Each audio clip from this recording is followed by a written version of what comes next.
Tonight, we are talking about the true origin of Valentine's Day. Roses are red, violets are blue. This holiday is ancient and far weirder than you knew. Picture this. It is the middle of February. Somewhere across the world right now, someone is standing in a flower shop, squinting at price tags on red roses that have mysteriously tripled overnight. Someone else is Googling last-minute Valentine's dinner reservation with the specific energy of a person who has made a terrible mistake. And somewhere, there is probably a person unwrapping a heart-shaped box of chocolates, completely at peace, completely unbothered, eating the whole thing alone. We respect that person. We are that person. But here's the thing.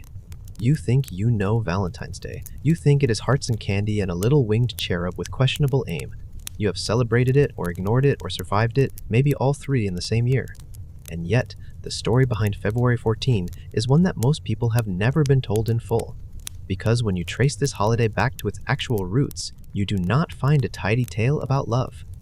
You find a story that reaches across millennia, through the blood-soaked streets of ancient Rome, through the prison cells of medieval London, through the desk of a medieval English poet who may have accidentally invented romance as a concept, and through the hands of an ambitious young woman in Massachusetts who turned sentiment into a business empire.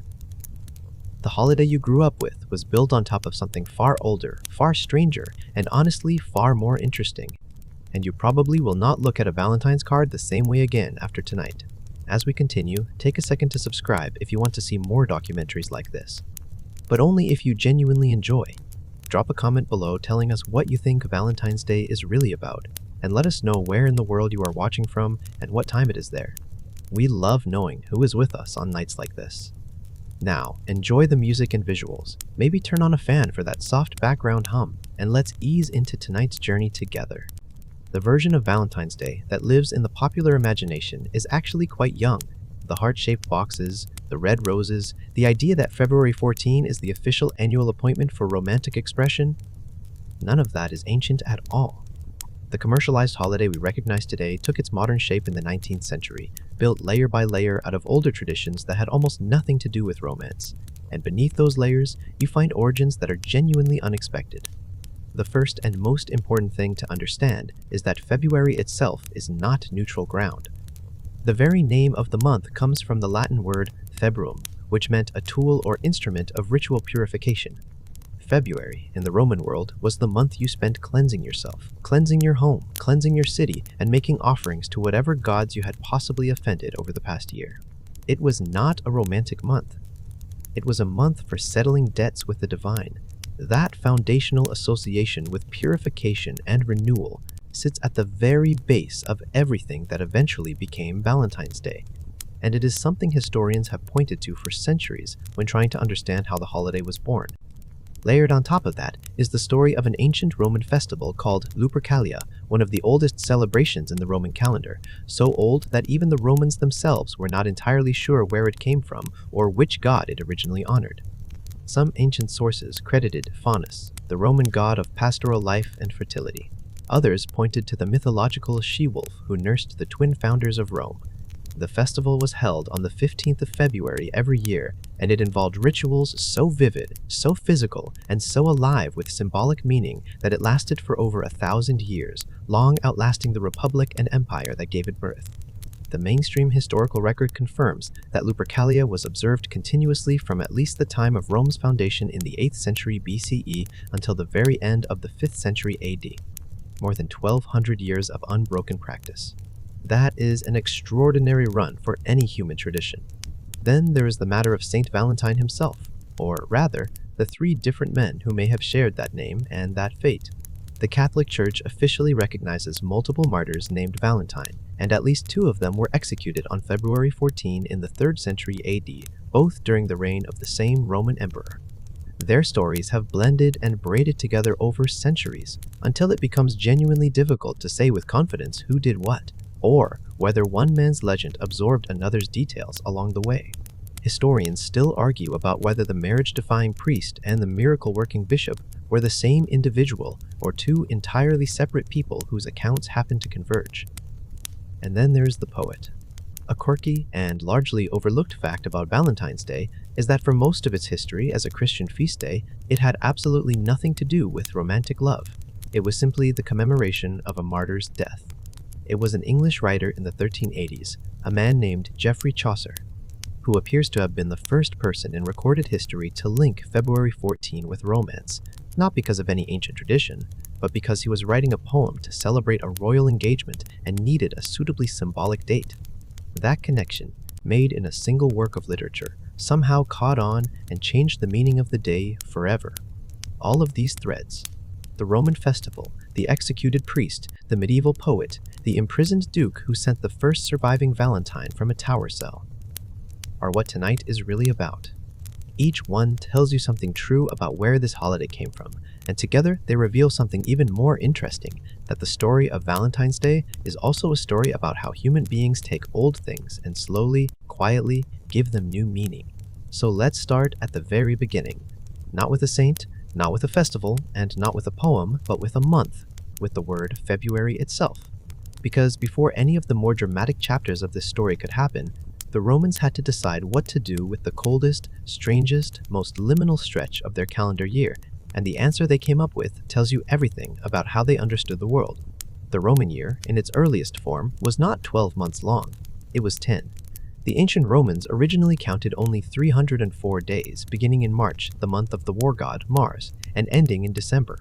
What we now call January and February were simply left unnamed, treated as a formless dead period between the end of one year and the beginning of the next. Winter, in that early Roman worldview, was not really a part of time at all. It was a gap. A pause. A held breath before the earth started moving again. And for a farming and pastoral society, that made a certain kind of sense. When nothing is growing, when the fields are empty and the animals are huddled together for warmth, you are not exactly counting the days. Eventually, and historians still debate exactly when, those two unnamed months were added to the calendar and given shape. January was named for Janus, the two-faced god of beginnings, doorways, and transitions. And February, crucially, was given a name rooted in the practice of ritual purification. The Latin word februum referred to the instruments used in cleansing ceremonies. The strips of hide, the wool soaked in milk, the salt and spelt offerings that Romans used to spiritually scrub themselves clean before the new growing season began. To call the month February was essentially to call it the purification month, not the love month, not the romance month, the cleanup month. Romans had a very different relationship with February than we do. This is not a trivial naming coincidence. The Romans were a people who believed, with genuine conviction, that the world was full of invisible forces, divine powers, ancestral spirits, agricultural energies, that had to be tended to and appeased on a regular schedule. Ignoring that maintenance did not simply leave you spiritually neutral, it actively invited misfortune. Crops could fail, livestock could die, women could fail to conceive, enemies could prevail. The whole system of Roman religious life was built around this idea of reciprocal obligation between humans and the divine, and the month of February was the designated window for settling those accounts. You might think of it, if you want a modern analogy, as the annual service appointment for your relationship with the gods. Except instead of a mechanic, you have a priest. And instead of rotating the tires, you are smearing blood on your forehead. We will get to that part. The purification rituals of February took many forms. Some involved offerings of salt and spelt grain, a mixture called mola salsa, presented at household shrines and public altars. Others involved the ritual of parentalia, a 9-day observance beginning on February 13, during which Romans honored their dead ancestors with offerings at family tombs and temporarily suspended legal proceedings and public business.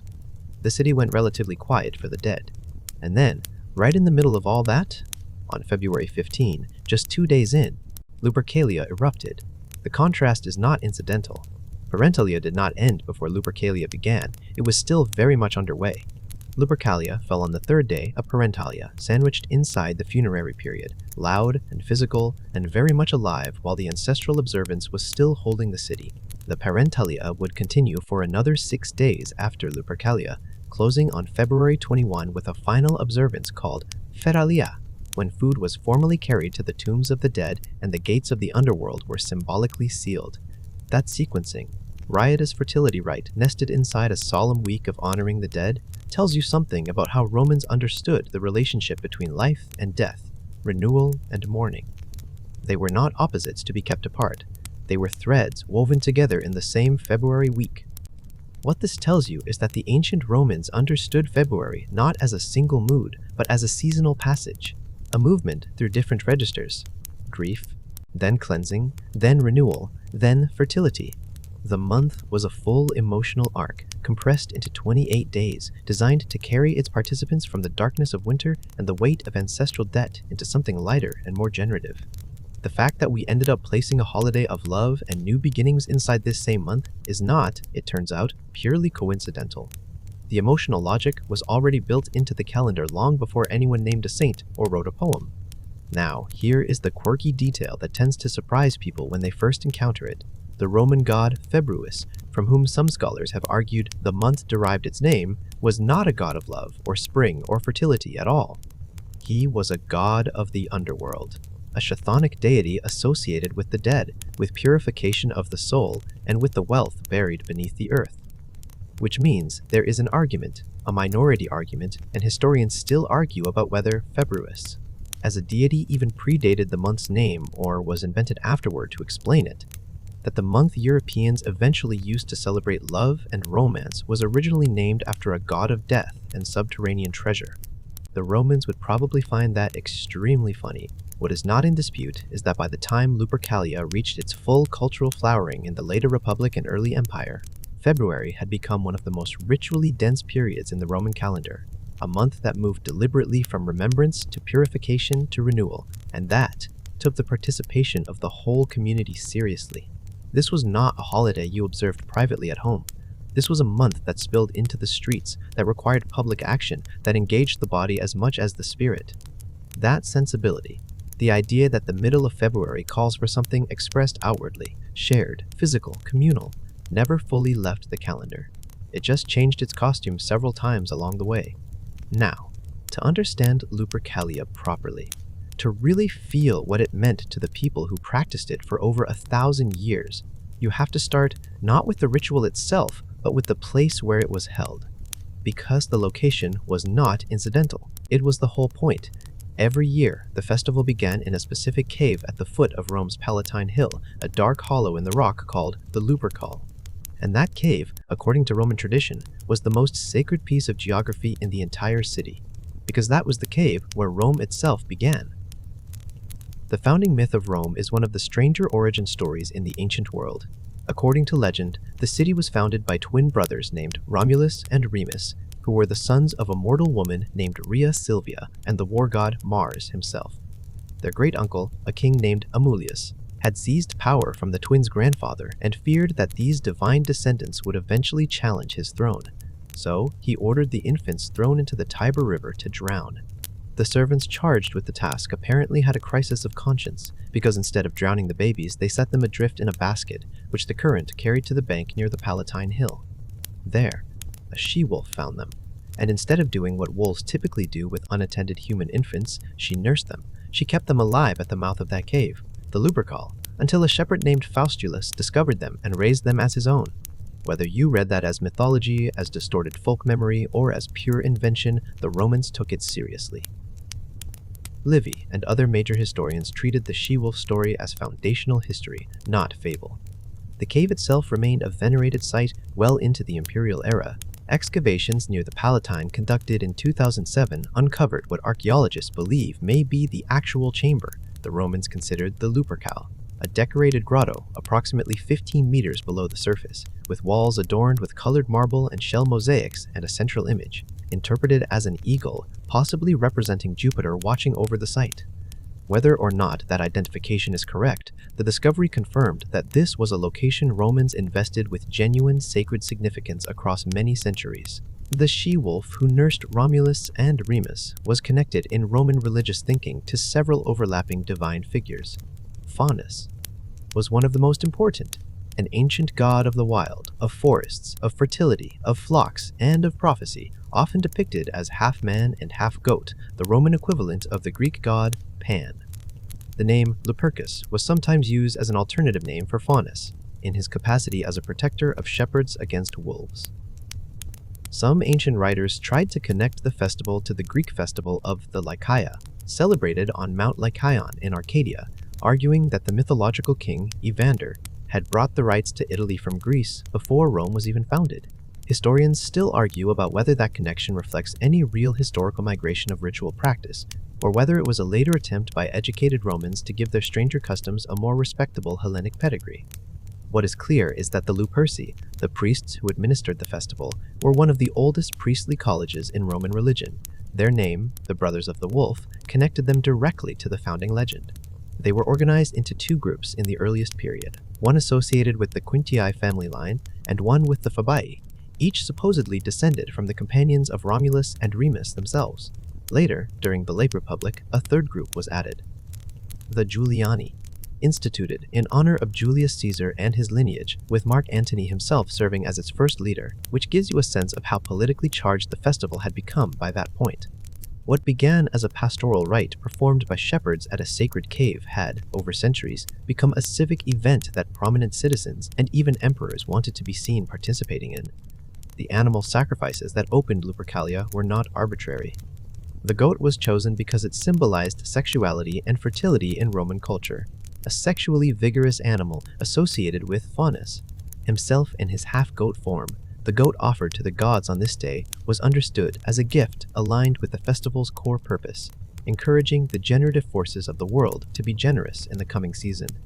The dog was a less obvious choice, and was actually unusual enough that Plutarch wrote an entire essay trying to explain it.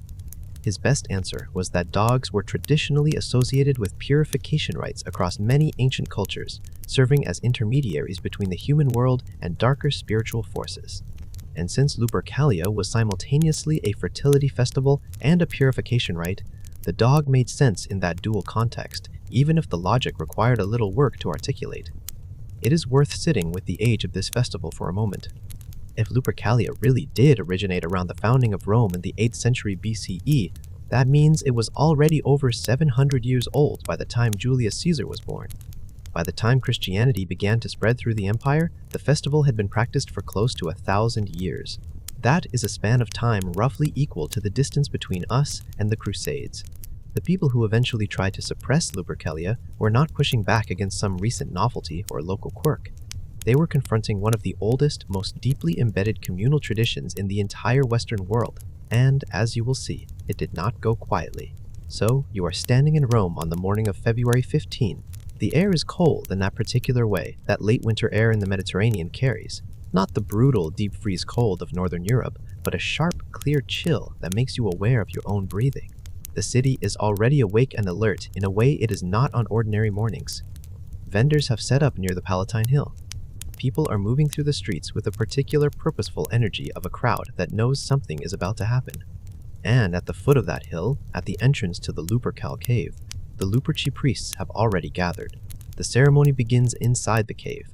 The Luperci, young men of noble birth, members of the priestly colleges dedicated to this festival, perform the central sacrificial act of the day. 2 male goats are brought forward and killed.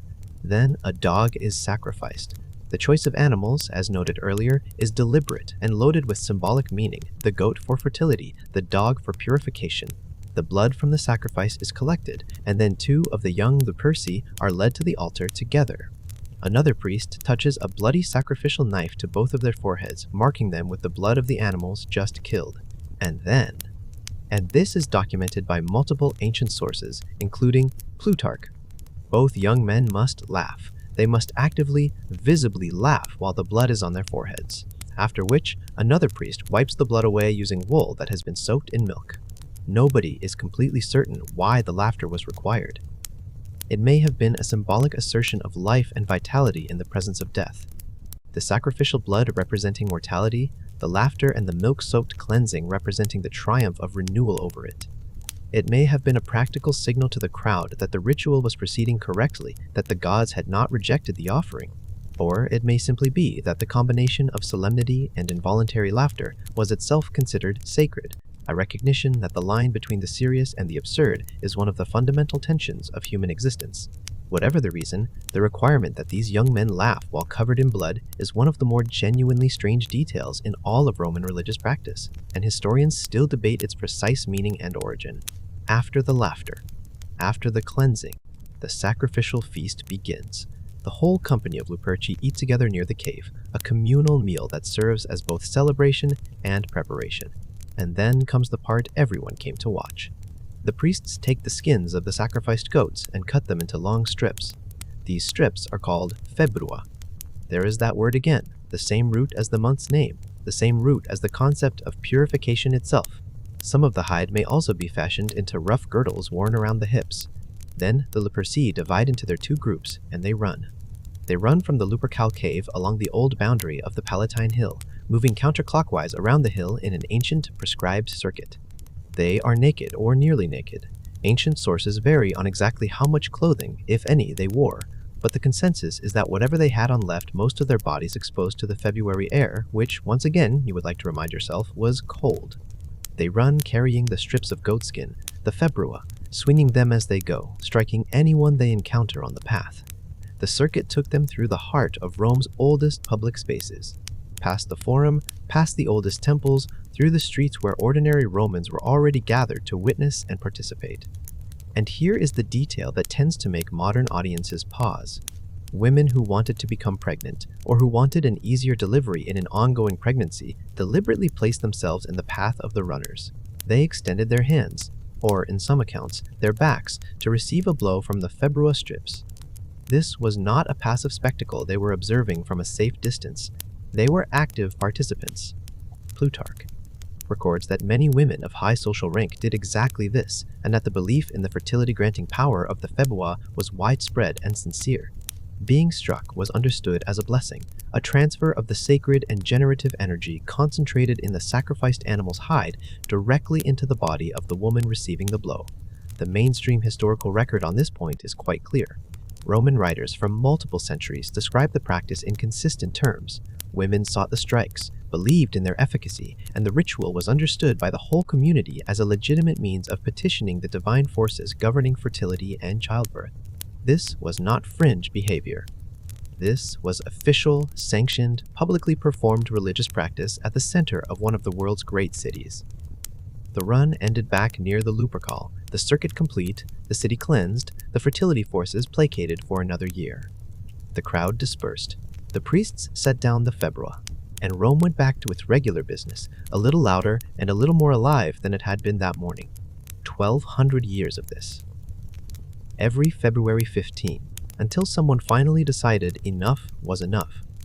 Let's spend a little more time inside the belief system that made Lupercalia meaningful, because without understanding that, the ritual just looks like chaos, and it was not chaos.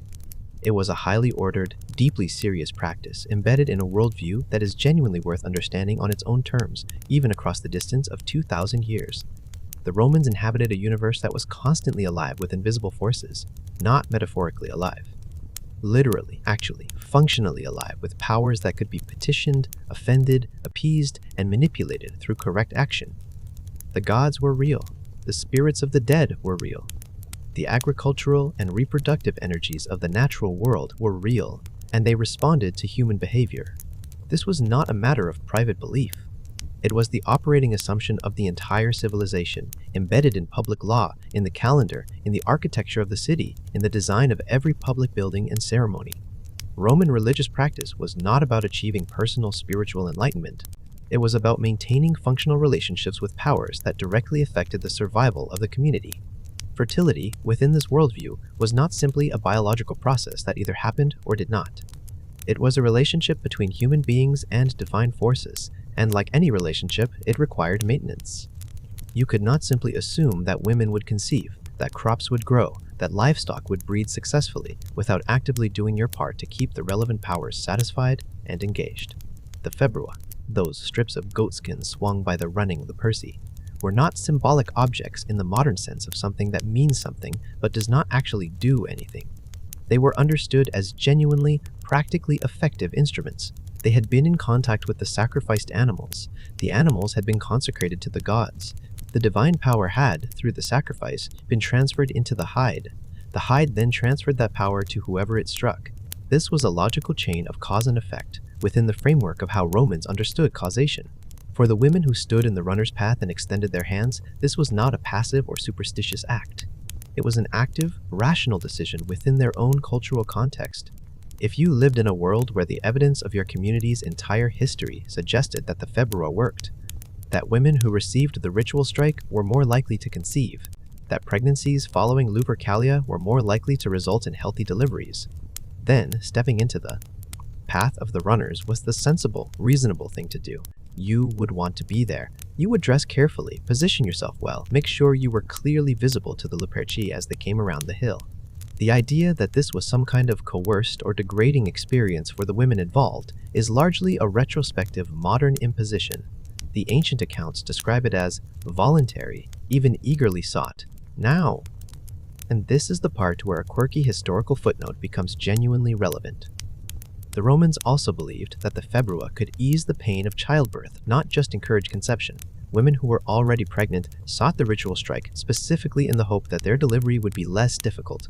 This detail appears in Plutarch's account directly. Pregnant women stood alongside those hoping to conceive, and both groups were understood to benefit from the same ritual act. The februa, in this reading, was not just about creating new life, but about protecting it through the most dangerous passage it would face, the moment of birth itself.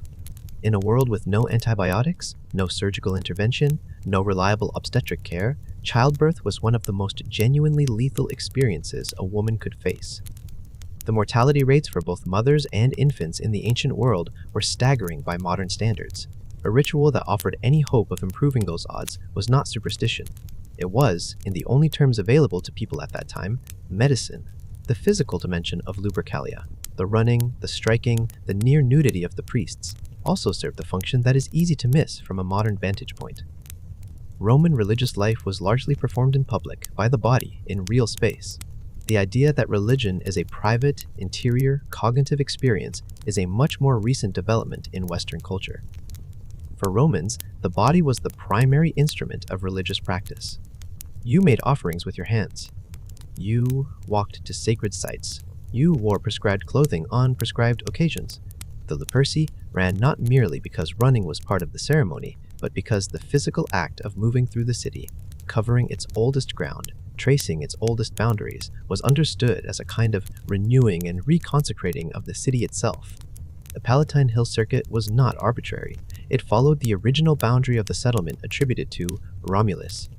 Running it was, in a very real sense, running the outline of Rome's own story, retracing the first footsteps of the city's founding. There is a line in Plutarch's description of the festival that captures something essential about its communal character.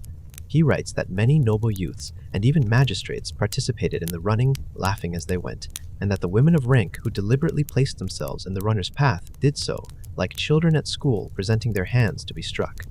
The comparison is unexpectedly domestic and charming. This enormous, ancient, citywide religious event described in terms of something as ordinary as a school exercise. It suggests that Lupercalia, for all its strangeness to outside eyes, was experienced by the Romans themselves as familiar, normal, even comfortable. A thing you had always done. A thing your parents had done, and their parents before them, back beyond living memory to the she-wolf and the cave and the very beginning of the city. Historians still argue about whether Lupercalia genuinely influenced women's fertility, or whether the correlation between the festival and successful pregnancies was simply a coincidence that self-reinforced over time. What is not in dispute is that the Romans believed it worked, and that belief, maintained across 12 centuries and an entire civilization, tells you something important about the human need to take action in the face of forces beyond our control. That need did not disappear when Lupercalia ended. It found new forms, and one of those forms, eventually, was a holiday celebrated every year on the 14th of February with red roses and handwritten notes. There is also a popular story that circulates every Valentine's Day season claiming that Lupercalia featured a matchmaking lottery, that young men would draw the names of young women from a jar, and the paired couple would spend the festival together. It is a charming detail, and it has appeared in countless Valentine's Day articles and social media posts, but it requires a careful untangling.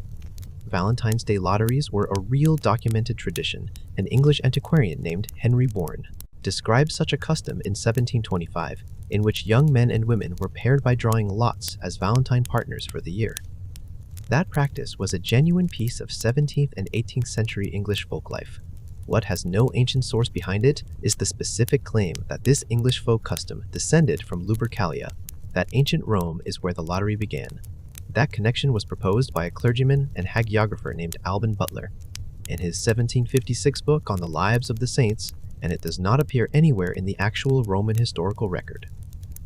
Based on what scholars can determine, Butler drew a line between a real English folk tradition and an ancient Roman festival without any ancient text to support the link.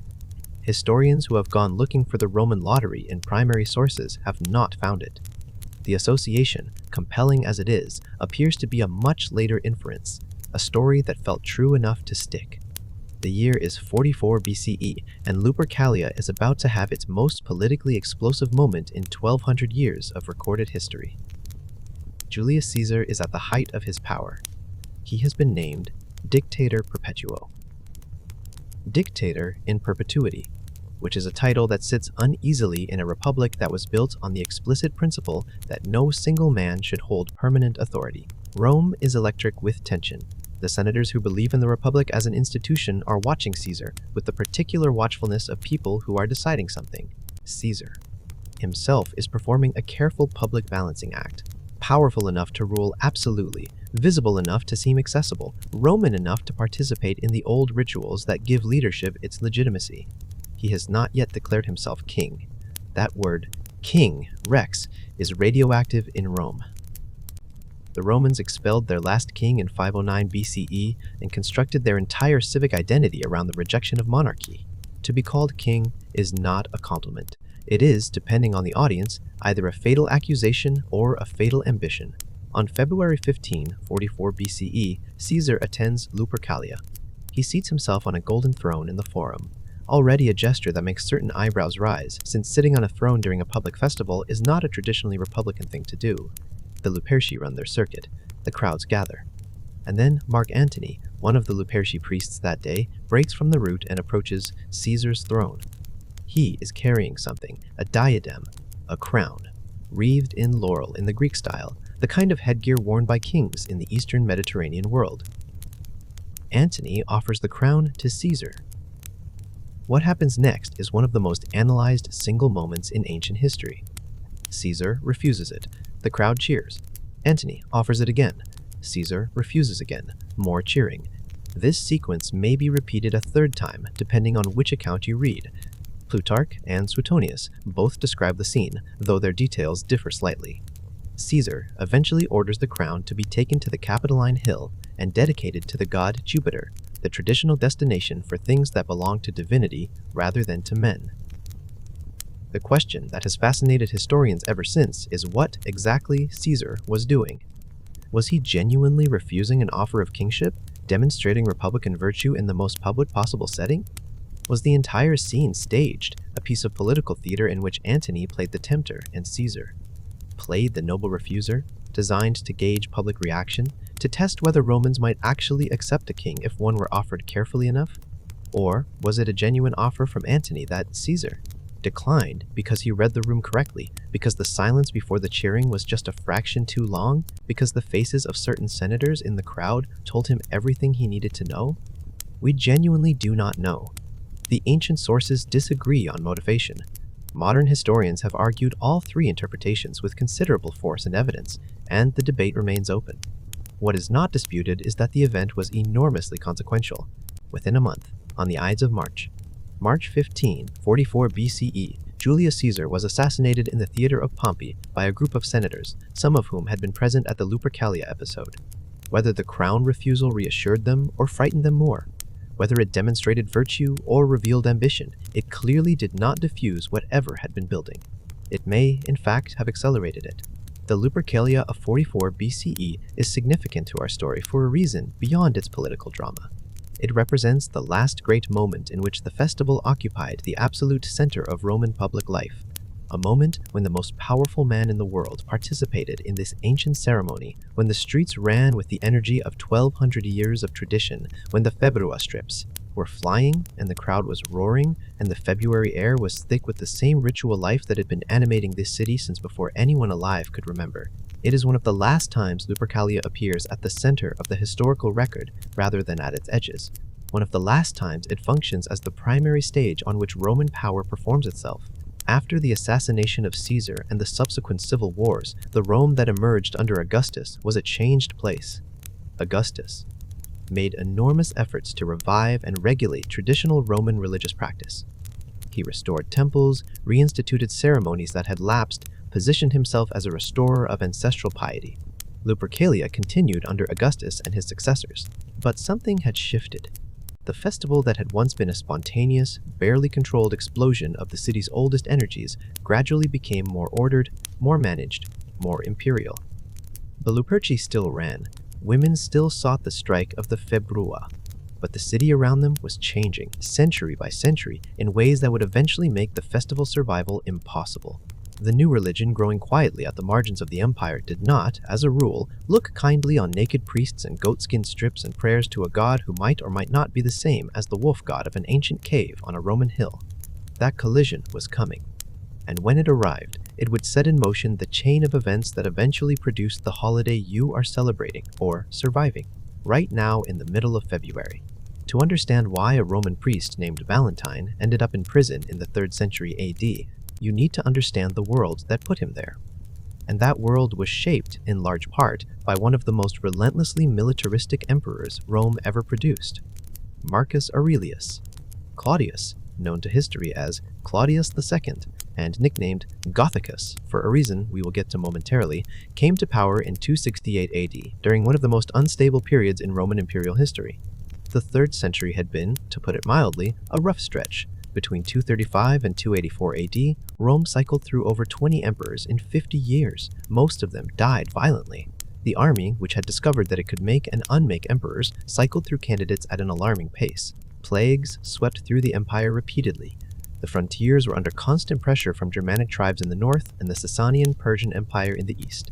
Economic strain, administrative fragmentation, and the general sense that the civilization's structural foundations were cracking. This was the world Claudius II inherited when he took the purple.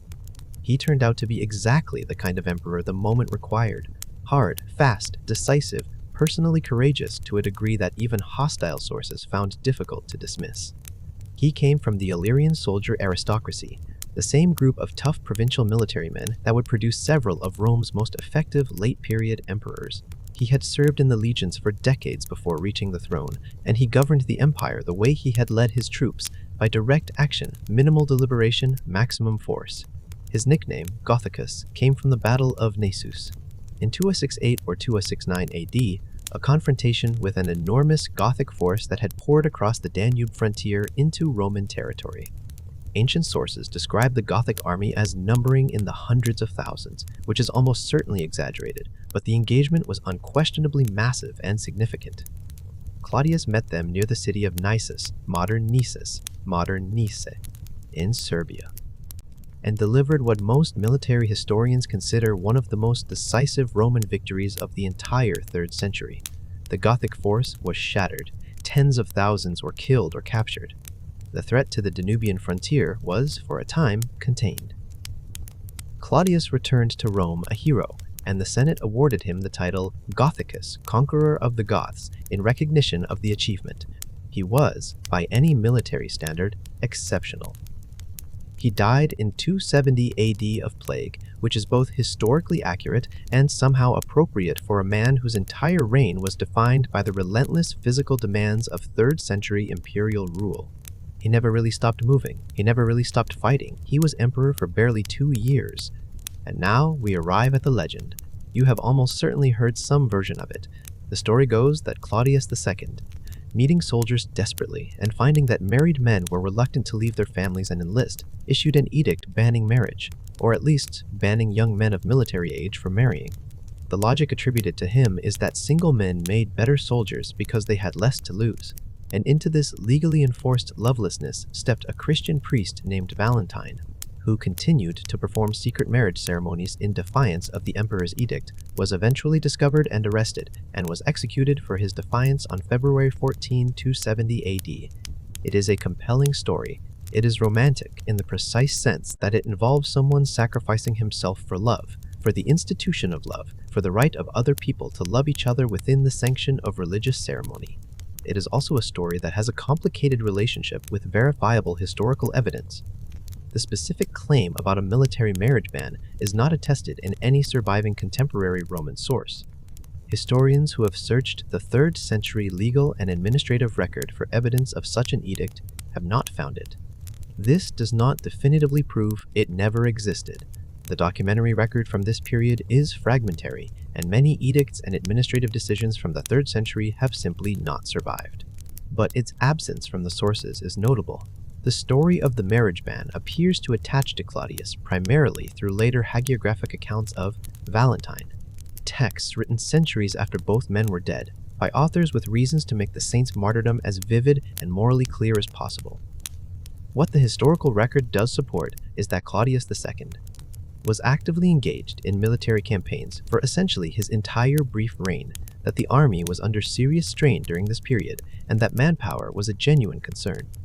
Whether he addressed that concern through a formal marriage ban or through other means, conscription practices, incentive structures, reorganization of recruitment, is something historians still debate. The romantic detail of a priest performing secret weddings in defiance of imperial authority may be historically accurate, or it may be a later narrative addition designed to give Valentine's martyrdom a clear and emotionally satisfying cause. The truth is that we simply cannot verify it with the sources currently available. What we can say with confidence is that a man named Valentine, or possibly 2 men with that name, was executed in Rome in the 3rd century AD, probably during the reign of Claudius II, probably on February 14.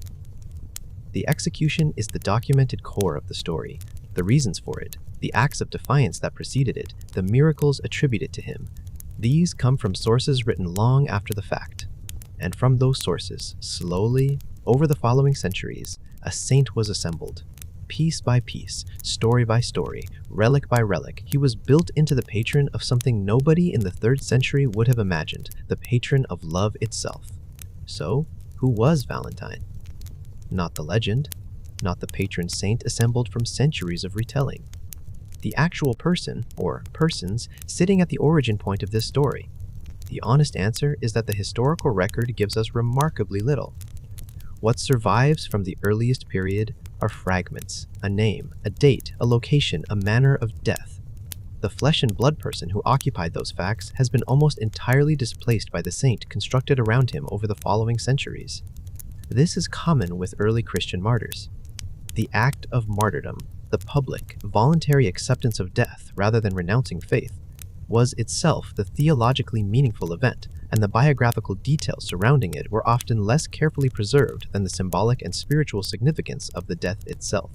So we work with what we have. The name Valentine comes from the Latin Valentinus, derived from valens, meaning strong or powerful, which is a somewhat ironic name for a man whose story is most frequently told as a story of tenderness and romantic advocacy. The Martyrology of Jerome, one of the earliest systematic catalogues of Christian martyrs, compiled in the 4th and 5th centuries AD, records a martyr named Valentine of Rome, executed on the Via Flaminia on February 14. The Via Flaminia was one of Rome's major consular roads, running northward from the city, and it was a documented site of multiple early Christian executions. That geographical detail, at least, has the ring of specificity that tends to accompany actual historical memory rather than invention.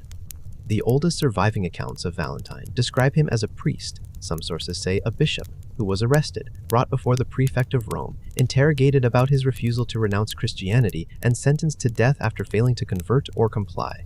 His execution is described as having occurred in stages. He was beaten with clubs, then stoned, and finally beheaded. The beheading is the detail most consistently preserved across multiple sources from different periods, which gives it slightly more historical weight than the details that appear only in later accounts.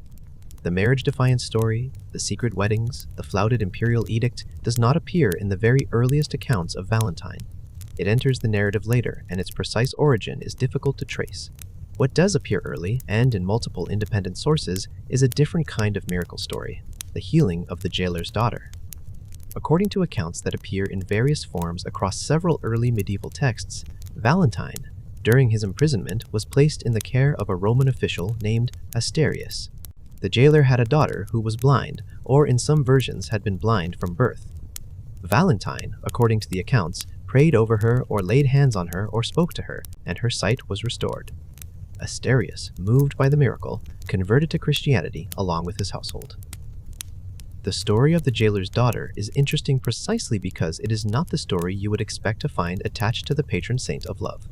It is a healing miracle of the type that appears frequently in early Christian hagiography, the kind of story that establishes a saint's divine power and justifies veneration. It has nothing to do with romance or marriage. It is the account of a healer and a believer, not a romantic intermediary. The Valentine of the earliest surviving accounts is a martyr whose sanctity was expressed through faith under pressure and miraculous power. The romantic associations came later from a completely different direction through a process we will examine shortly. There is also the matter of the letter, the most famous Valentine story of all. More famous than the marriage ban, more emotionally resonant than the blinded daughter, is the letter. According to accounts that developed in the medieval period, Valentine wrote a message to the jailer's daughter before his execution. He signed it from your Valentine. This is the phrase that has echoed across 17 centuries and become the most repeated sign-off in human romantic history. It appears on approximately 1 billion greeting cards a year, and the question of whether it is historically accurate is, unfortunately, genuinely unanswerable. The problem is that the letter story appears in sources that post-date Valentine's death by centuries. The earliest versions are not contemporary accounts, but later medieval elaborations, exactly the kind of pious additions that accumulated around popular saints over time. This does not mean the letter never existed. It means that we cannot verify it with the evidence available. The phrase, "from your Valentine," may be the actual last words of a real man who genuinely loved the daughter of his jailer, platonic or otherwise. Or it may be a later narrative addition designed to give the saint a human, emotionally accessible quality that his martyrdom alone could not fully provide. Either way, it stuck. That phrase survived everything: the collapse of Rome, the Middle Ages, the Reformation, the printing press, the Industrial Revolution, the Internet. It is still the sign-off on your grandmother's Valentine's card. By the late 4th century, the cult of Saint Valentine was sufficiently established that Pope Gelasius I included his feast day in the Roman Martyrology in 496 AD. The entry is brief and notably candid for a papal document. It acknowledges that Valentine is venerated, but that his actual deeds are known only to God. Even the Church, at the moment of formally recognizing him, admitted that the historical details of his life were uncertain. This is an unusual moment of institutional honesty, and it tells you something important. From very early on, Valentine was a saint whose power rested more on what people needed him to mean than on what could be factually established about who he was. What people needed, it turned out, was someone who stood for love, and that need was strong enough to make a Roman martyr into the patron of February 14. Let us follow Valentine to the Via Flaminia. On the morning of February 14, 2070 AD, or as close to that morning as the surviving record allows us to get, the Via Flaminia was not a quiet side street. It was one of the great arterial roads of Rome, the main northern route out of the city, cutting up through the hills toward Rimini, and the Po Valley beyond. It was a road of constant traffic: merchants, soldiers, couriers, pilgrims, officials. Executions carried out along or near its northern section outside the Aurelian walls were public events, visible to travelers passing in both directions, conducted in a space that was designed, among other things, to be witnessed. This was deliberate. Roman executions served a communicative function. They were messages sent by the state to its subjects, expressing the cost of defiance in the clearest possible physical terms. For a Christian martyr, this calculus was inverted.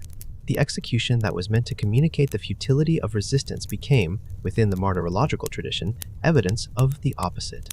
The martyr's willingness to die rather than renounce faith was understood not as defeat, but as the ultimate victory, a moment in which the power of the state was revealed as finite and the power of divine commitment was revealed as absolute.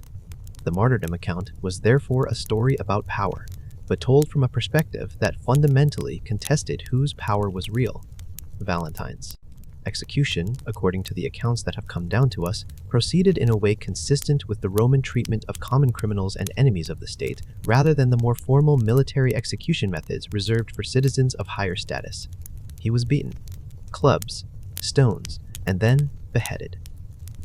The sequence of blows before the final stroke was not unusual. It was a feature of how Rome treated those who had defied its authority and refused to recant.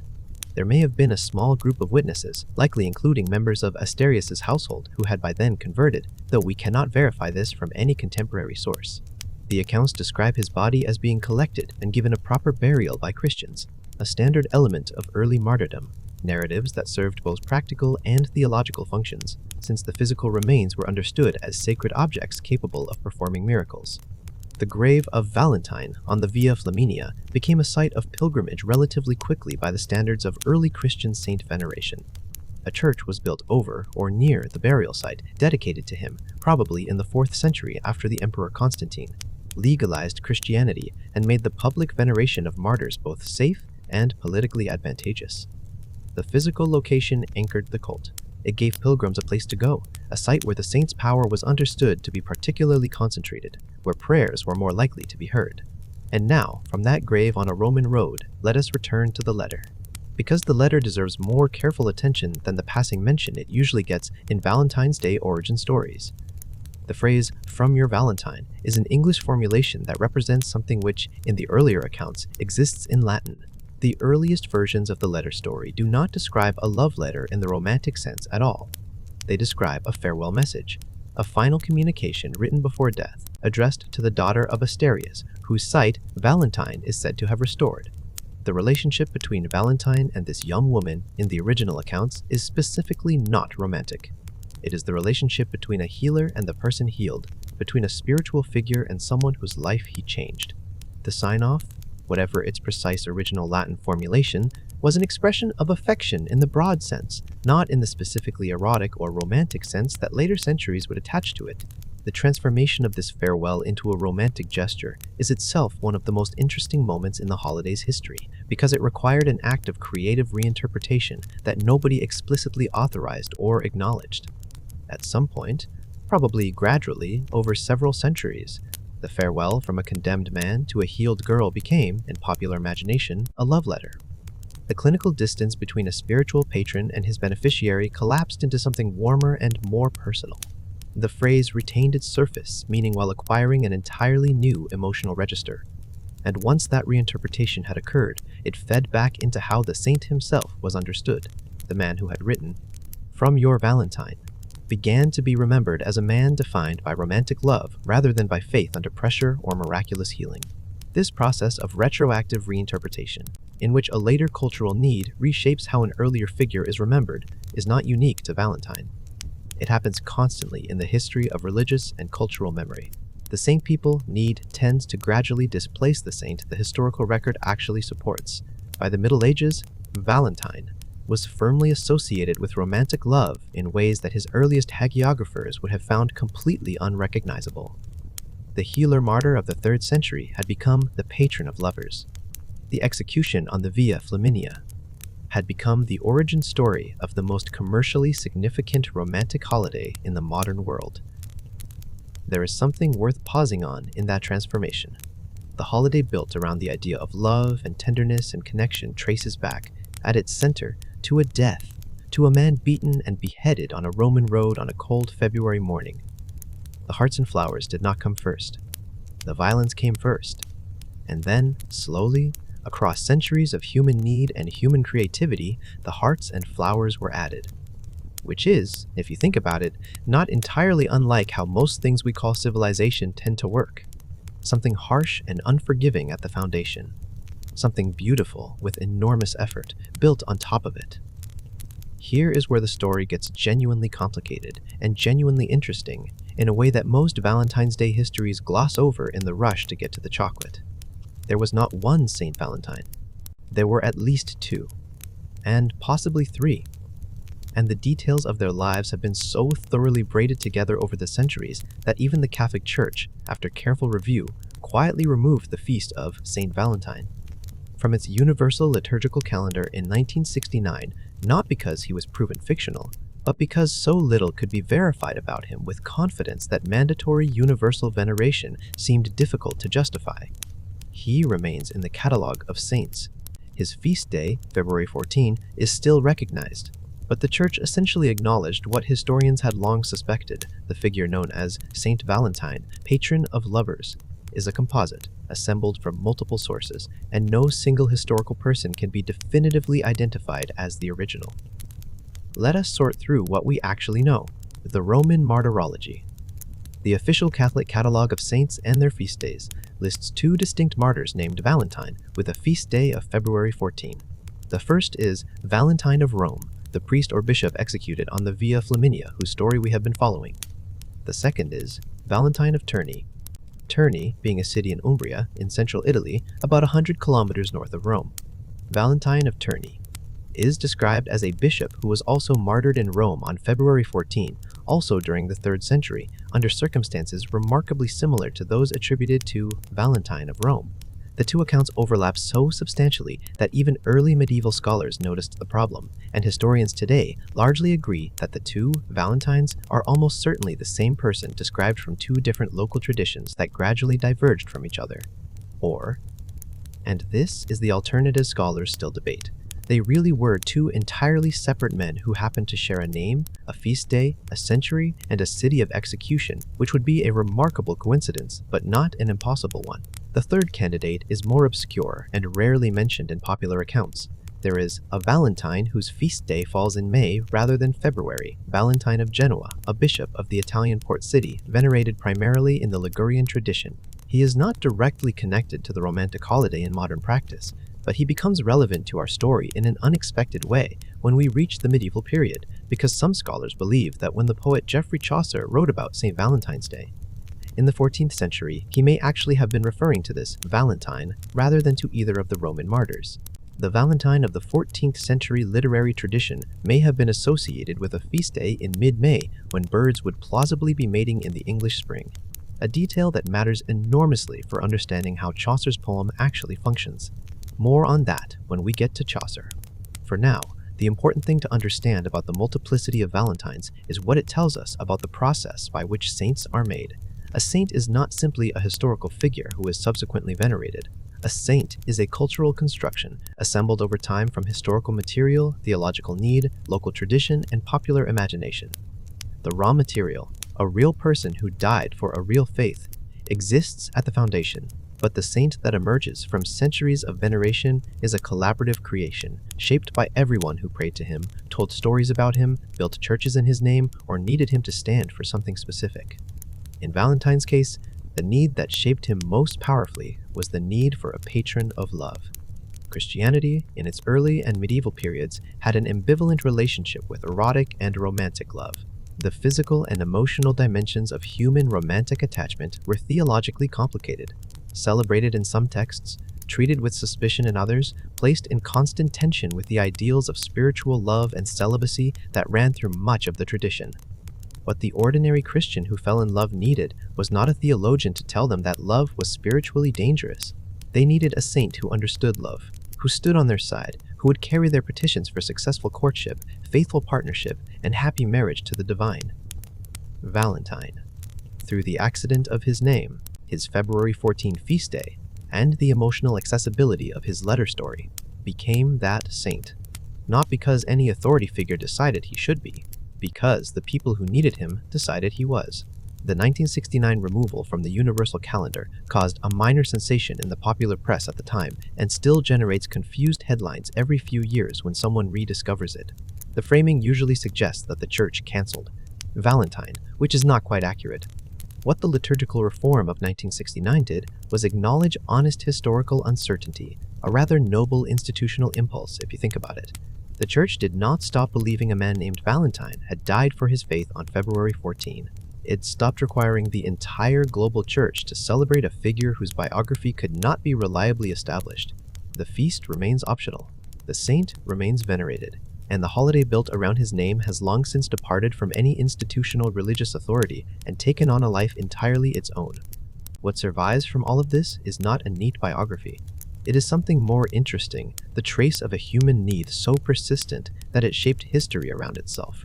People needed Valentine to mean something about love. And so, across 1700 years, he came to mean exactly that. Somewhere in Rome right now, in the Basilica of Santa Maria in Cosmedine, a church tucked into the shadow of the Circus Maximus, not far from the Tiber, there is a human skull sitting in a glass case. It is decorated with flowers. Real flowers, placed fresh, arranged carefully around the bone with the kind of attention people give to objects they consider precious. A small placard identifies it as the skull of Saint Valentine. Every February, more flowers are added. Pilgrims come to look at it. Photographs are taken. The skull of the man whose name is on 1 billion greeting cards sits in a glass case wearing a flower crown. And this is, in the most literal possible sense, the physical object at the center of the world's most popular romantic holiday. Take a moment with that image. Feel whatever you need to feel. Relic veneration, the practice of preserving and honoring the physical remains of saints, was one of the central organizing practices of medieval Christianity, and it has its roots in something very deep and very human. The idea that the bodies of holy people retain some quality of their holiness, that proximity to their physical remains can transmit spiritual power, that the bones and teeth and hair of martyrs are objects charged with divine energy. This is not a medieval invention. It appears in ancient Egyptian religion, in the veneration of heroes in ancient Greece, in practices across cultures and centuries that suggest a nearly universal human instinct to locate something sacred in the physical remains of extraordinary individuals. Christianity inherited and formalized this instinct, and by the medieval period, the relic trade had become one of the most significant economic and institutional forces in European religious life. Every major church wanted relics. Every cathedral needed them for its altars. Relics attracted pilgrims, and pilgrims spent money, bought indulgences, donated to building funds, and provided the financial life support that kept ecclesiastical institutions functioning. The bones of popular saints were therefore extraordinarily valuable, not just spiritually but materially in the most worldly sense, and inevitably a saint as popular as Valentine ended up represented in multiple locations simultaneously, which raises the unavoidable question of how many skulls one saint can reasonably be expected to contribute to Western religious history. The answer is more than you might hope. In addition to the flower-crowned skull in Rome, portions of Valentine's remains, or relics claimed to be such, exist in several locations across Europe. The White Friar Street Church in Dublin, in Ireland, houses a relic of Saint Valentine, donated to the church by Pope Gregory XVI. In 1836, presented in a golden casket and still displayed every February 14 for veneration. A church in Chełmno, in Poland, claims to hold an important relic. There are claimed Valentine relics in Glasgow, in Birmingham, in England, in Rocamore, in France, and in Blessed John Donne Scotus Church in Glasgow, which is, as you may have noticed, still Glasgow. The Church of Blessed John Donne Scotus is listed in at least one catalogue of European Valentine's relics, which suggests the distribution of sacred remains extended further into northern Britain than the pilgrim routes typically mentioned in popular accounts. Historians still argue about which, if any, of these relics are authentically connected to the 3rd century Roman martyr. The answer, in the case of most medieval relics generally, is almost certainly some are not, and we cannot always tell which is which. The medieval relic trade was prolific and not always scrupulous.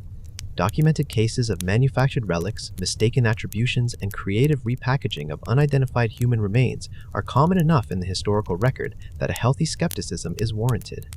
This is not a cynical point. It is simply an honest one. The people who venerated these objects generally believed they were authentic, and that sincere belief generated real spiritual and emotional effects, whatever the true provenance of the bones. The skull in the Basilica of Santa Maria in Cosmedin has a particularly interesting history because the church itself is one of Rome's oldest, built on the site of ancient structures near the old grain supply office of Imperial Rome. The building that exists today incorporates elements from multiple centuries of construction, and its associations with pre-Christian Rome are layered into its very architecture. The Mouth of Truth, the Bocca della Verità, a large ancient Roman marble mask now mounted in the church's portico, is one of Rome's most recognizable tourist attractions, best known to modern audiences from a famous scene in the 1953 film Roman Holiday, in which Gregory Peck pretends to have his hand bitten off.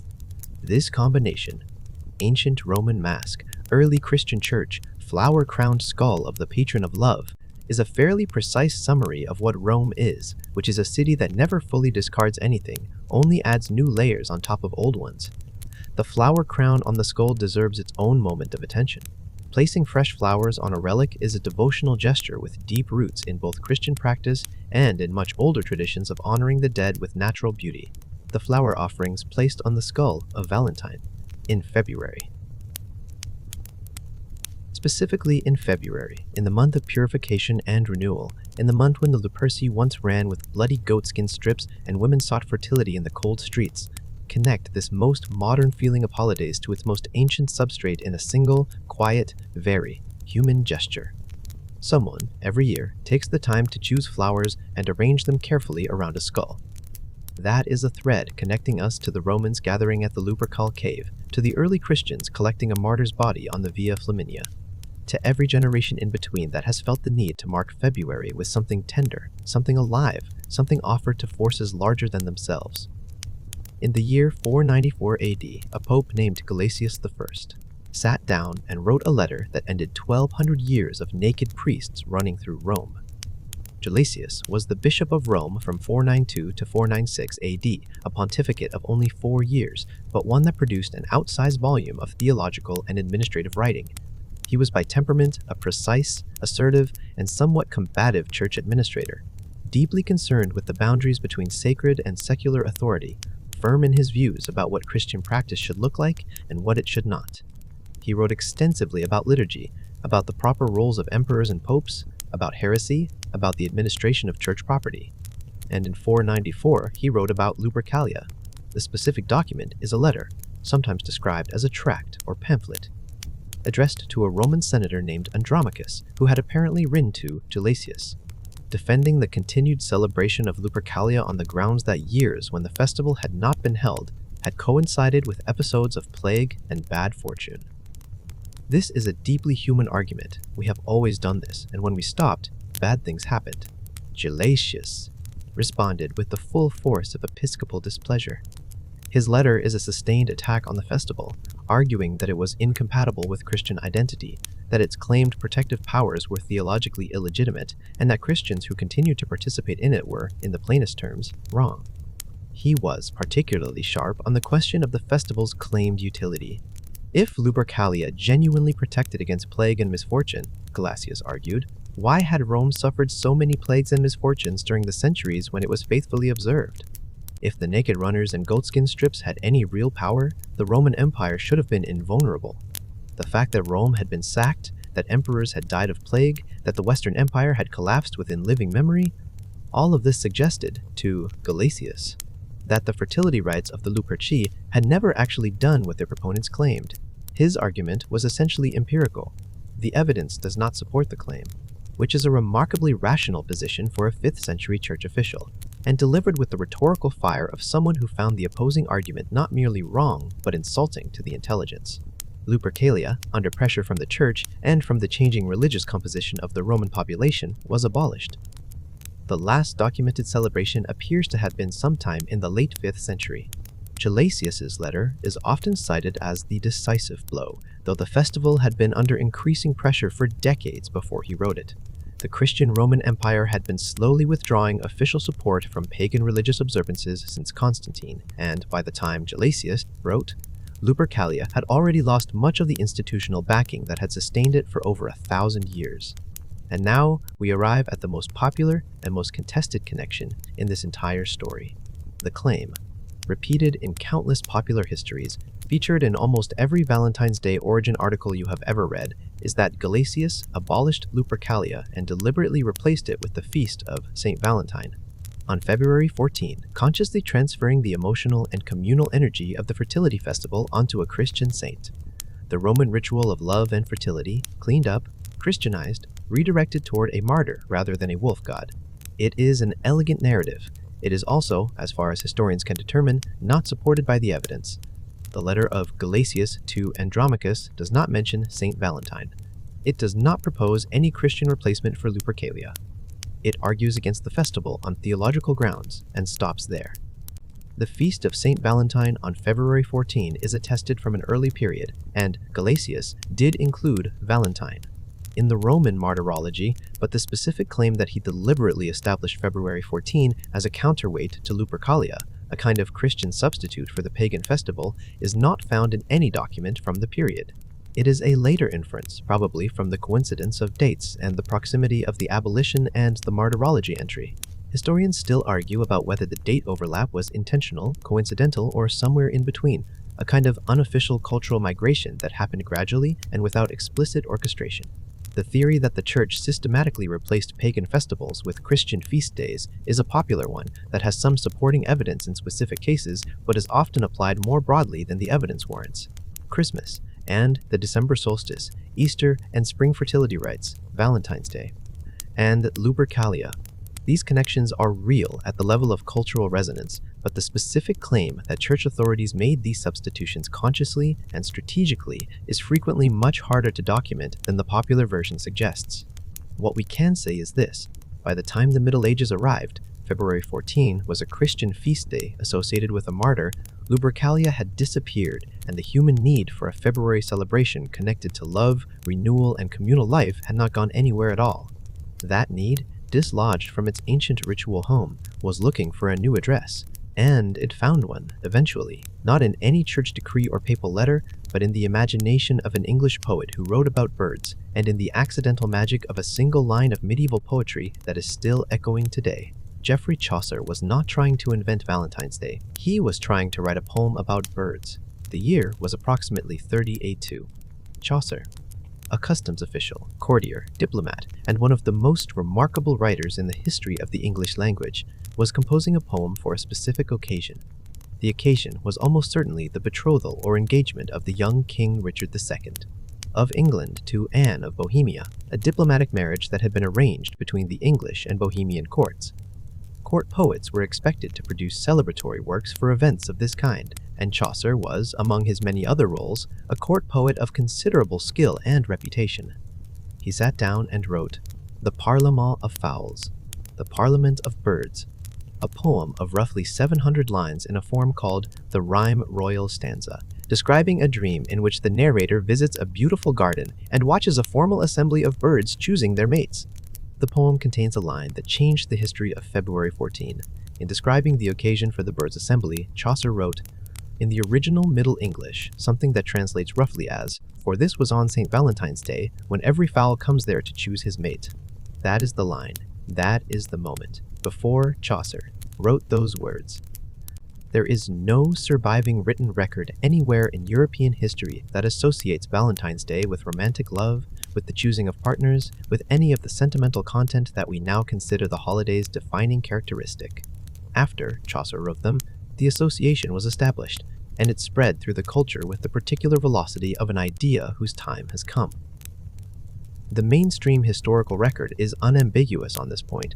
Chaucer's Parlement of Fowls is the earliest known text linking Valentine's Day to romantic love. This has been confirmed by scholars who have specifically searched for earlier examples and not found them. The romantic Valentine's Day is, at its literary root, a creation of a medieval English poet writing a diplomatic compliment for a teenage king's engagement. Now, the scholarly debate. Because there is a significant and unresolved scholarly debate about which Valentine Chaucer actually had in mind, and it matters considerably for how we interpret the poem. The problem is seasonal. In England in the 14th century, February 14 is the middle of winter. Birds would not be mating in mid-February in the English climate. The ground is frozen, or nearly so. Spring has not arrived. The birds that Chaucer describes, eagles choosing noble mates, doves and sparrows filling the air, are birds engaged in spring courtship behavior that belongs to April or May rather than to February. Chaucer was a precise and observant writer who clearly knew nature well. Would he have made such an obvious seasonal error? Some scholars argue that he would not, and that the Saint Valentine's Day in the poem refers not to the February 14 feast of Valentine of Rome, but to the feast of Valentine of Genoa. That third, lesser-known Valentine mentioned earlier, whose feast day falls in May. In May, birds would be mating. The seasonal imagery would be accurate. The poem would be describing a spring day rather than a winter one. Under this interpretation, Chaucer never intended his poem as a February poem at all, and the association with February 14 was a later misreading that stuck because it was convenient. Other scholars defend the February reading, arguing that the seasonal inaccuracy, if it is one, may reflect the poem's dream vision genre rather than literal natural description, that the garden of the poem is an idealized, allegorical space in which real-world seasons do not apply. The Garden. Chaucer draws heavily on classical and Italian literary models, particularly Boccaccio, and in those models, idealized gardens are typically perpetual spring, regardless of the calendar. Under this interpretation, the February dating is correct, the seasonal imagery is literary convention, and Chaucer was definitely writing about the holiday we think he was writing about. Historians and literary scholars still argue both positions.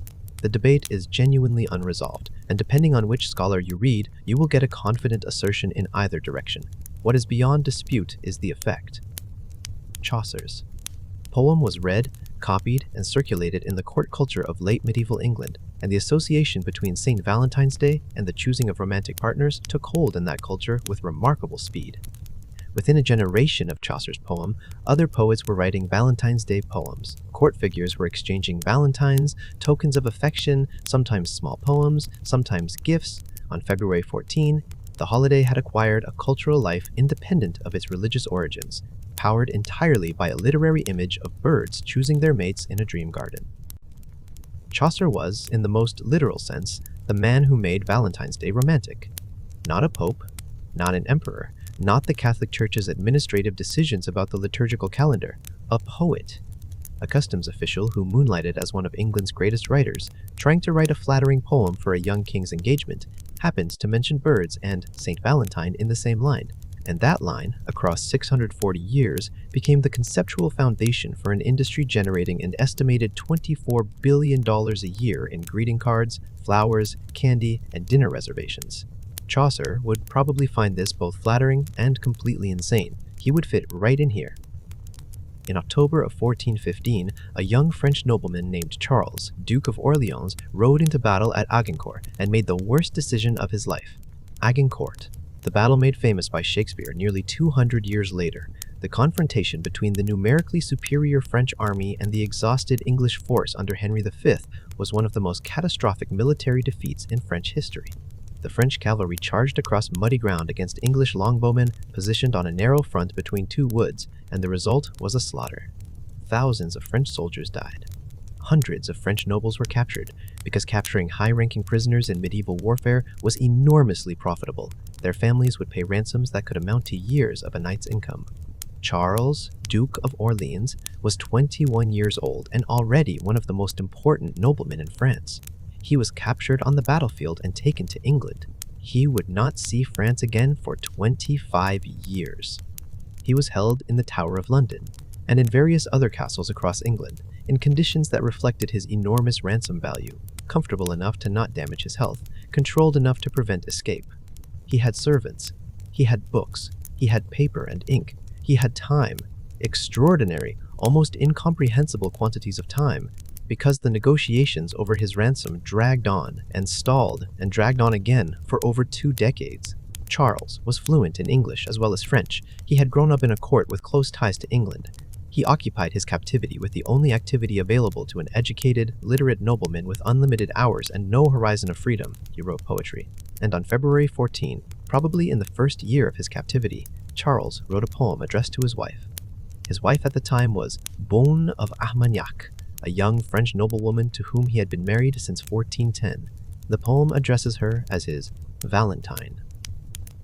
It is an expression of love and longing from a man behind prison walls, reaching across the English Channel toward the woman he expected to return to once the ransom was finally arranged. Bonne died around 1430, while Charles was still imprisoned. She did not live to see him released in 1440. Whether the earliest Valentine poems reached her during his captivity, given the disruptions of war or his prisoner status, is something historians cannot determine with certainty. What we do know is that he went on writing Valentine's Day poems throughout his captivity, and they survive. The poem is preserved today in the British Library's manuscript collection. The primary collection of his English poetry is housed in what scholars catalogue as Harley MS 682. Made under his personal supervision, alongside a lavish illuminated copy of his French poems in Royal MS 16 F2. The poem in question is widely recognized as the oldest surviving Valentine's Day poem, the first documented instance of an actual Valentine, not just a poem about Valentine's Day in the abstract, but a poem explicitly addressed to a specific person as their Valentine, written on February 14, expressing personal feeling. The poem is in French, as Charles's personal poetry tended to be, and it begins with a salutation that translates roughly as, "I am already sick of love, my very gentle Valentine." Charles's poem is important to our story for several reasons beyond its priority in the historical record. It demonstrates that Chaucer's literary association between Valentine's Day and romantic expression had moved, within a generation, from the realm of court poetry in the abstract to actual practice, to real individuals actually writing to real partners on February 14 and calling them their Valentine. The idea had crossed from literary convention into lived behavior. That crossing is the moment when a cultural practice truly takes hold, when people not only read about something, but begin doing it themselves. It is worth noting that scholars at the British Library have raised an interesting nuance about the most famous Charles Valentine poem. The poem, they point out, may not be a straightforward love letter to his wife. It may actually refer to the courtly Valentine's Day lottery custom of the period in which people were assigned partners for the year, and Charles appears to be excusing himself from the custom, addressing whoever the lottery assigned him and explaining he is too worn down by love and captivity to participate. Under this reading, it is less a personal declaration to Bon, and more a weary, elegant sidestep of a social obligation. What you make of that depends on how much you want the story to remain romantic, and, to be fair, the poem's emotional weight holds either way. A man in prison on February 14, writing that he is already sick of love, that lands regardless of who the nominal addressee was. It also tells us something about the emotional landscape that Valentine's Day occupied from very early in its romantic history. Charles's poems about Valentine's Day are not triumphant. They are the expression of love under constraint. Love separated from its object by bars and walls and channels of water. Love that cannot act on itself. Love that can only write. Bonnet of Armagnac died around 1430, still during his captivity, a decade before he was finally released. He wrote Valentine's Day poems throughout those years, and the question of how many reached her, given the conditions of wartime imprisonment, is one history cannot fully answer. But the poems survived.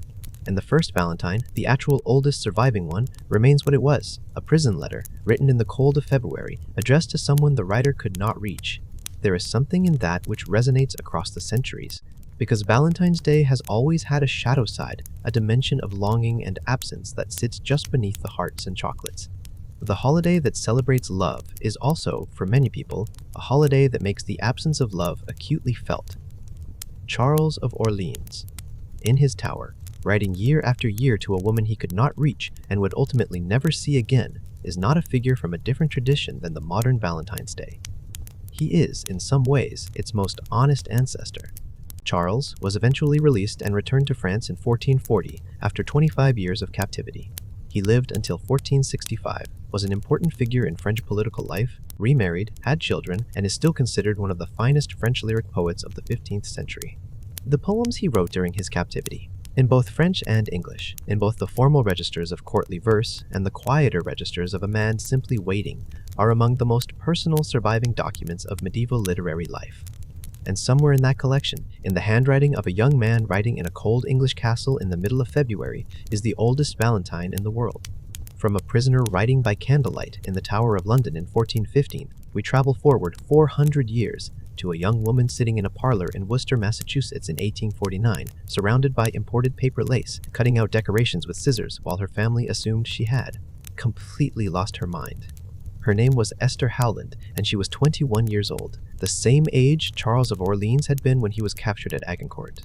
She had received a Valentine's card that year, an imported English card, elaborately decorated with paper lace and hand-colored illustrations, the kind of card that was fashionable in Victorian England and had been filtering into American upper-class culture for a decade or so.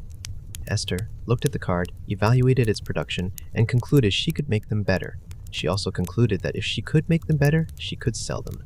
She ordered samples of paper, lace, and floral decorations from her father's stationery supply business, assembled a sample set of cards, and sent her brother out to take orders from his commercial contacts while she waited at home.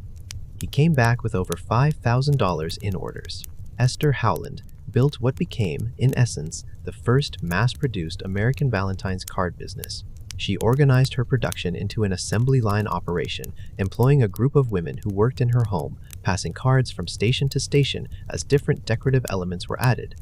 She was producing cards at a scale and consistency that no handmade operation had previously achieved. By the time her business was fully established, she was generating approximately $100,000 a year, an astonishing sum in mid-19th century America, roughly equivalent to several $1,000,000 today. She is known today as the mother of American Valentine's Day, and historians of the holiday consistently point to her as the person who transformed a literary and courtly tradition into a genuine popular commercial phenomenon. The infrastructure that made Howland's business possible was partly technological. The quality of printed paper goods had improved dramatically by the mid-19th century, and partly postal. In Britain, the introduction of the penny post in 1840 had made it cheap enough for ordinary people to send letters and cards, not just wealthy ones, and Valentine's card sending had exploded in the decade that followed.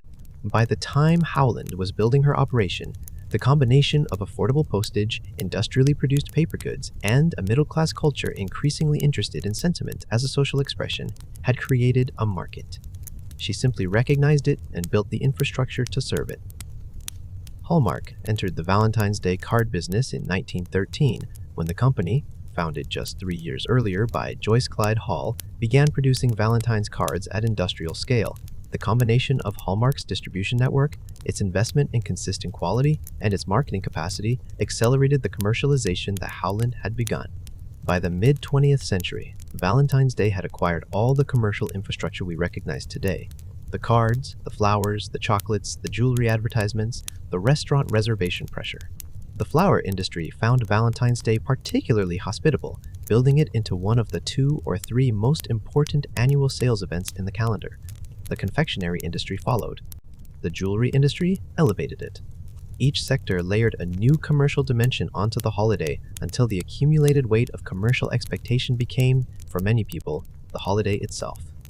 And yet underneath all of that, under the Hallmark aisle and the overpriced roses and the chocolate hearts wrapped in red foil, the actual structure of what Valentine's Day does has not changed very much from what Chaucer described in 1382, or from what Charles of Orleans was doing in his tower, or from what the Romans were trying to achieve on the Palatine Hill in February 1,000 years before any of them were born. The holiday is about marking the middle of winter with an assertion of connection. It is about choosing someone and telling them you chose them. It is about the human need to locate love in a specific time and a specific place, to give the abstract feeling a concrete expression, to say, today is the day. Today, in the cold, before spring arrives, in the month that the Romans named for ritual purification and renewal, we do this together. The Leperci ran their circuit. Valentine wrote his letter. Chaucer described the birds. Charles reached across the English Channel from his prison. Esther Howland stayed up late with scissors and lace. All of them, across all those centuries, were doing the same thing, finding a form for the same feeling. The form changed. The feeling did not. You have traveled tonight from the Lupercal Cave to the Tower of London, from a 3rd century Roman execution to a parlor in Massachusetts, from the oldest recorded saint to the oldest surviving love poem. And what you find at every stop along the way is the same quietly astonishing thing: human beings in the cold of February, reaching toward each other. Sometimes with ceremony and sacrifice. Sometimes with a poem written in a prison cell. Sometimes with a paper card decorated with lace. The specific form keeps changing. The reaching never stops. Valentine's Day, in the end, is not really about hearts or chocolates or whether the dinner reservation was available. It is about the fact that the reaching itself has been going on for so long. Through empires and plagues and religious transformations and wars and the slow grind of centuries, that it has acquired a kind of gravity of its own. The holiday persists because the need persists. The need to mark love, to name it, to make it visible in the world for one specific day, to say to another person, you, today, I choose you and I am telling you so. That is all Valentine ever really was. A reminder to say the thing you feel. Addressed to whoever makes the cold February feel a little warmer. Maybe even worth a heart-shaped box of chocolate. Maybe even worth the overpriced roses. We will leave that call to you